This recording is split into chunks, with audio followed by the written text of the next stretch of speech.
Thierry Breton est donc l'invité du 6-9 ce matin, ancien ministre, ancien commissaire européen. Monsieur Breton, Moody's ne dégrade pas la note française, mais donne une perspective défavorable. C'est le nerf de notre guerre en ce moment, elle est budgétaire. L'Assemblée nationale est d'ailleurs penchée sur le dossier, tout comme le gouvernement.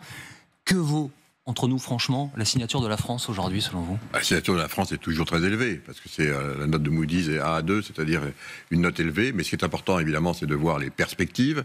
Les marchés, c'est ce qu'ils regardent. Ils ne regardent pas la note stricto sensu, les marchés regardent toujours les trajectoires. Comme on dit, les marchés anticipent, ou cherchent à anticiper. Donc l'anticipation, effectivement, d'une dégradation potentielle, on verra bien. Mais c'est le signal du reste qui a été envoyé par Moody's, qui est des trois agences, celle qui est toujours la plus prudente, on va dire, la plus en retrait. Et ça ne veut pas dire, encore une fois, qu'ils reprendront d'autres décisions. Des décisions sont attendues du reste S&P dans quelques jours, vous le savez, Standard & Poor's.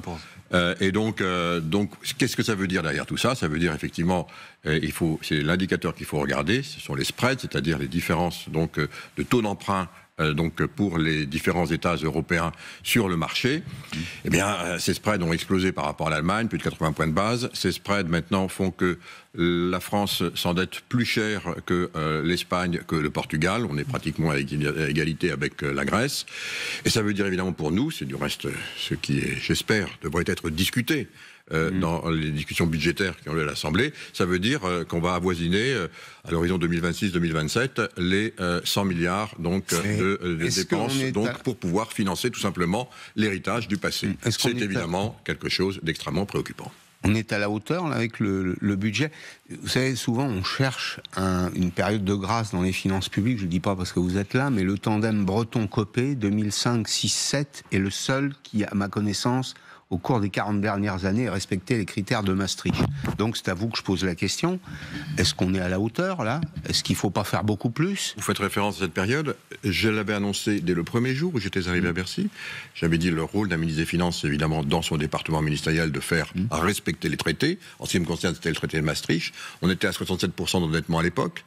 Et donc on a pris les décisions, avec Jean-François Copé, de mettre en route 1000 chantiers pour pouvoir revenir dans les critères. Du reste, lorsque nous sommes partis, vous l'avez rappelé, on était autour de 62-63%, on avait baissé de 4 points de PIB la dette, et on était revenu dans l'excédent primaire. Mais comment on a fait Eh bien, on avait fait de la pédagogie. Vous vous souvenez que j'avais demandé à l'époque à Michel Pébreau donc de faire un rapport, et qu'il avait réuni autour de lui, c'était mon souhait, donc toutes les forces vives de la nation, les forces politiques, de l'extrême gauche à l'extrême droite, les forces syndicalistes, les ONG, les entreprises, les start-up. On avait fait une très large commission qui avait donc expliqué, d'avoir travaillé, puis expliqué ensuite aux Français pourquoi il était absolument primordial de se désendetter. Michel Pébreau avait fait un tour de France. Eh bien, il faut faire de la pédagogie en même temps. Et on voit bien dans les débats qui se tiennent aujourd'hui que finalement, et là c'est quand même absolument surréaliste, la France donne le sentiment, et peut-être une certaine partie de la classe politique, je ne dis pas toute la classe politique, mais une certaine partie de sa classe politique, de vivre dans une bulle. Enfin quoi? On nous dit à juste titre qu'on va être obligé de dissoudre l'Assemblée nationale, parce qu'on n'a pas de majorité pour que, précisément, la majorité issue du peuple, donc souverain, à l'Assemblée nationale, prenne la mesure des défis qui sont les nôtres en matière de dérive des finances publiques qui sont devenues intolérables. C'est la raison qui a été, peut-être à juste titre, je ne sais pas, l'histoire le dira, évoquée pour justifier la dissolution. Pendant la campagne des législatives, mais les bras m'en sont tombés. Tout parti confondu, par parenthèse, je dis bien tout parti confondu, y compris ce gouvernement aujourd'hui, sont venus avec des idées supplémentaires de dépenses. Au lieu de dire, mais voilà comment il faut maintenant qu'on dépense moins par rapport à ce que l'on gagne. Alors, qu'il faille réduire la voilure, ça c'est une réalité. Oui. J'ai une autre question, si on prend le problème à l'envers. Est-ce que les critères maastrichtiens, ils sont toujours les bons? Est-ce qu'ils sont toujours adapté. Mais on a vu que la Cour constitutionnelle en Allemagne, à Karlsruhe, a mis un coup de bambou sur la tête du gouvernement en disant attention, vous allez revenir dans les clous, mais on voit que beaucoup de pays du sud de l'Europe ont du mal à s'y mettre. Est-ce que 3%, ça doit être la règle aujourd'hui? Je suis pas d'accord avec vous, tous les pays s'y sont mis. On est les seuls maintenant le plus de nous y mettre, c'est faux. On a discuté pendant des mois, et même des années, donc de la révision des critères du pacte de stabilité et de croissance. Ça a pris des années. Ça a été voté à l'unanimité, enfin, il y a quelques mois. Donc ce travail a été fait. Il y a maintenant la possibilité qui est donnée, soit en 3 ans, soit en 7 ans, de revenir sur les critères. Et pourquoi on dit ces critères, monsieur Boursier ? Parce que quand on dit 3% de déficit, vous savez combien ça fait 3% de déficit, on a l'impression de dire 3% c'est rien. 3% de déficit, ça veut dire qu'on dépense 100 milliards de plus que ce qu'on gagne. C'est-à-dire que c'est 100 milliards de plus dans la dette. Donc on voit bien que même à 3%, ça ne va pas. Parce que si on fait 3% de déficit, on continuera, encore une fois, d'augmenter tous les ans la dette de 100 milliards. Donc qu'est-ce qu'il faut se poser comme question, une bonne fois pour toutes ? C'est comment on en est arrivé là ? Et on en est arrivé là parce qu'on nous a fait croire, et je le dis de façon très simple, peut-être un peu caricaturale, mais tout démarre, et je l'ai dit, je l'ai écrit, tout démarre avec François Mitterrand, qui trouve un endettement de 20% lorsqu'il arrive au pouvoir. Lorsqu'il le quitte 14 ans plus tard, c'est à 53%. Il découvre la dette, l'endettement, comme nouvel instrument pour nous faire croire qu'on avait trouvé un nouveau modèle. La troisième voie, vous vous souvenez, on disait la troisième voie, travailler moins, gagner plus, avoir une vie meilleure. C'est ce qu'on a fait, et c'est un acquis. Mais à quel prix ? Eh bien, au prix de l'endettement. Voilà. Donc il faut maintenant reposer les choses sur la table et dire, au fond, c'est très important, évidemment, notre modèle social est absolument primordial. Comment on fait pour se le payer ? Parce qu'aujourd'hui, il est clair que notre système ne fonctionne plus dans le monde actuel. Voilà. Est-ce que vous êtes d'accord avec la répartition qui est faite par Michel Barnier, c'est-à-dire 1 tiers d'impôts et 2 tiers réduction de la dépense publique pour trouver les fameux 60 milliards ? Est-ce que vous êtes d'accord avec l'augmentation des impôts ? Michel Barnier, il intervient, je m'interrogeais, je dis c'est en pompier là, dans cette affaire. Il intervient et 15 jours après, il faut qu'il fasse un budget qui, du reste, est hérité des mesures qui avaient été prises, il ne faut pas être dupe, par les équipes précédentes. Donc ce sont des mesures, encore une fois, des mesures de circonstance. Et sur ce les ne sont impôts, pas des mesures de fond, on le sait. Donc, en fond, il se dit que pour faire passer alors, on ne sait pas si c'est 40 milliards, certains disent que c'est 30 milliards de dépenses. Enfin, on se rend compte que c'est peut-être pas complètement de la dépense structurelle, du reste. Donc, il faut aussi donner un petit peu à droite, un petit peu à gauche. C'est un tout petit peu du en même temps. Il faut dire les choses comme elles sont pour que politiquement, pardon cette expression, la pilule puisse passer. Mais c'est pas ça qui va régler le problème. Et ça veut dire que dans le paysage politique que vous avez vous-même décrit avec justesse, c'est-à-dire il n'y avait pas de majorité très nette qui se dessinait, il est donc impossible de réformer de façon structurelle. Mais pour le faire, vous faisiez référence tout à l'heure au travail qu'on avait fait avec Jean-François Copé. Eh bien, on s'était donné 2 ans et demi. En 2 ans et demi, 3 ans, on peut faire beaucoup de choses. Oui, mais ceux-là ne savent pas s'ils seront là dans 2 semaines. Oui, mais d'accord, mais ça c'est la politique. Et c'est d'une façon générale, aucun homme politique, je suis bien placé pour le savoir, aucun homme politique n'est là éternellement. Et quand on accepte ses fonctions, on ne vous force pas. Il faut accepter d'être révocable ad nutum. Donc il faut à la fois incarner un peu l'éternité, mais il faut aussi savoir qu'on peut partir du jour au lendemain. Et qu'est-ce qu'il a aujourd'hui, Michel Barnier, devant lui ? Il a donc structurellement 2 ans et demi devant lui. Eh bien, moi je pense sincèrement qu'il faut inscrire du reste son action dans les 2 ans et demi qui sont devant lui. On peut faire énormément de choses. Alors j'ai vu qu'il voulait maintenant venir vers nous avec un plan à 5 ans. Mais pourquoi 5 ans ? Tout simplement parce que la France est obligée de revenir dans un plan à 5 ans, d'ici fin octobre, parce que, hélas, nous sommes sous procédure de déficit excessif, et que l'obligation désormais qui a signé la France, et qui ont signé tous les États membres à l'unanimité, c'est de revenir sur un plan de retour, non pas à l'équilibre, mais aux 100 milliards de déficit, c'est-à-dire à 3% en 2029. Il faut que ce plan soit crédible. Donc Michel Barnier a l'obligation de revenir vers un plan crédible sur les 5 ans qui viennent. Monsieur Breton, alors on va voir ce qui va se passer dans les prochaines heures, mais la grève devrait reprendre sur un des 2 sites de fabrication du Doliprane aujourd'hui, c'est à Lisieux, ce dont je parle. Doliprane a été vendu, la filière de Sanofi qui fabrique le Doliprane, vendu à un fonds d'investissement américain. Est-ce que c'est une perte de souveraineté ? Vous qui vous battez pour la souveraineté et la compétitivité européenne, est-ce que c'est grave ce qui s'est passé ? Je me suis battu, notamment sur les aspects de santé, parce que vous savez qu'on m'avait confié la responsabilité d'augmenter les capacités de production industrielle de nos vaccins, et notamment de vaccins à ARN messager. Personne ne savait en faire dans le monde. C'était une première mondiale. Et on est devenu en quelques mois le premier fournisseur mondial et fabricant mondial de vaccins à ARN messager. Et on sait que c'est comme ça qu'on a réussi à éradiquer du reste la crise du Covid, non seulement pour nous, mais pour 122 pays qui ont bénéficié des vaccins fabriqués en Europe. Alors il faut faire la part des choses. Alors bien sûr, je comprends l'émotion, et je comprends notamment l'émotion des salariés. J'ai cru comprendre que des précautions avaient été prises lors de la vente, non pas de la totalité, mais de 50% donc du capital de Doliprane, pour préserver, là, on est dans une logique industrielle, c'est-à-dire préserver l'outil industriel, préserver l'emploi. Mais enfin, de quoi il s'agit ? Pardon, je veux vraiment critiquer personne, mais il s'agit de Doliprane. Hein, il ne s'agit pas de vaccins à ARN messager, il ne s'agit pas non plus de substances actives pour faire des antibiotiques. Le Doliprane... Oui, c'est le produit que tous les Français connaissent. Oui, mais c'est très symbolique. On a de multiples substitutions. Non, mais vous me parlez en termes de souveraineté. Je dis non. Et de façon très claire, ce matin, à votre micro, c'est pas parce qu'on vend 50% du Doliprane à une entreprise qui est du reste une entreprise non française, mais par parenthèse, est-ce que Sanofi, qui a son siège en France, oui, est-ce que ses actionnaires sont français? Je vous laisse regarder tout de suite. Vous allez regarder, là je fais de la publicité sur Boursorama, vous allez regarder, vous verrez que Sanofi n'est pas non plus, selon les mêmes critères, une entreprise française. Mais je ferme la parenthèse. Mais est-ce qu'au fond, c'est absolument stratégique? Ça, je réponds très clairement, non.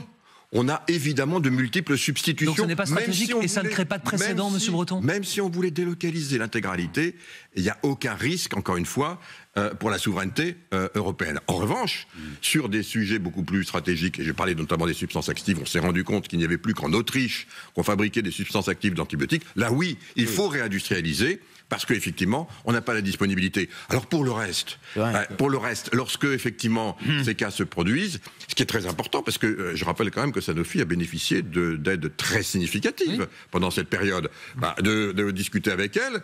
Qu'est-ce qu'elle a fait de ces aides? C'est pas inutile, du reste, de se poser la question globalement de tous ceux qui en ont bénéficié, comment ils les ont utilisés.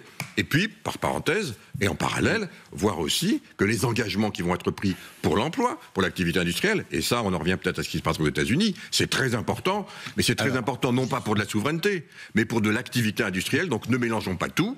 Oui, c'est très important pour l'activité industrielle que le gouvernement prenne des mesures pour s'assurer que la production continue, non pas pour des raisons de souveraineté, mais pour des raisons d'emploi. Pour rappeler les choses, M. Breton, pour les gens qui nous regardent, il y a des amendes, plusieurs millions d'euros, dizaines de millions d'euros potentiels pour Sanofi en cas de destruction d'emplois et de perte d'investissement, et 100 000 euros par emploi détruit. Voilà les engagements qui sont pris. Limités dans le temps, il faut le préciser. Oui, mais derrière, il y a aussi le fait, vous savez, quand on est chef d'entreprise, et je l'ai été, on n'est pas là non plus pour... On est là aussi pour être un bon citoyen. Et donc je n'ai aucun doute, du reste, le président s'est exprimé, le directeur général, qu'ils seront des bons citoyens européens.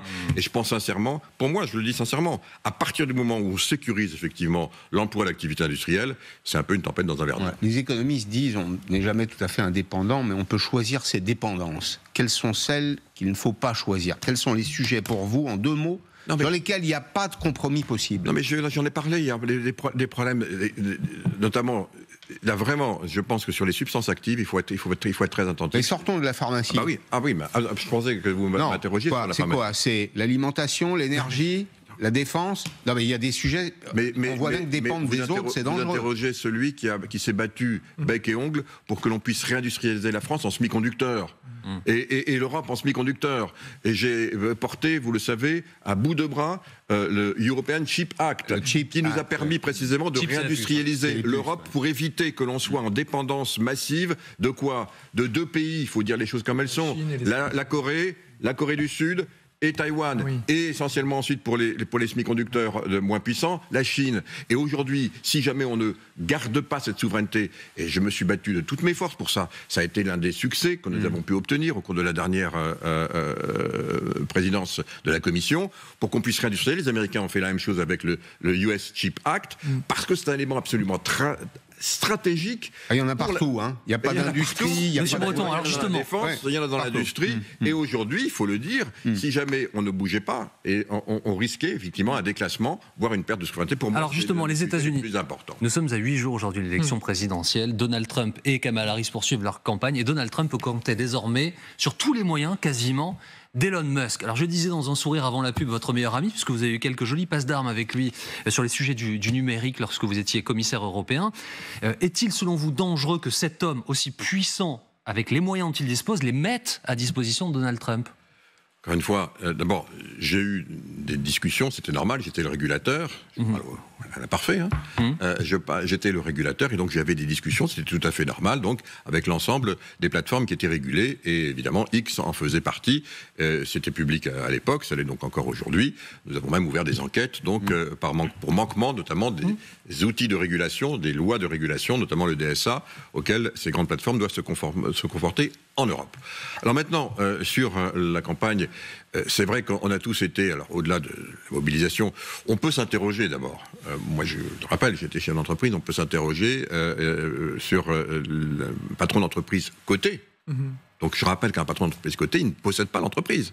Il a aussi des milliers, peut-être même des dizaines de milliers d'actionnaires. Donc c'est pas comme s'il possédait l'intégralité de l'entreprise. Donc on peut toujours s'interroger sur des prises de position politiques aussi fermes, fortes, que celle qui est prise, me semble-t-il, par Elon Musk. Surtout quand Donald Trump lui prenait un poste dans son administration. Et donc on peut s'interroger. Mais ça, je ne veux pas aller plus loin. Je ne pense pas que ceci serait possible en Europe. Et je pense que ce n'est pas plus mal. Parce que derrière, c'est la démocratie dont il s'agit.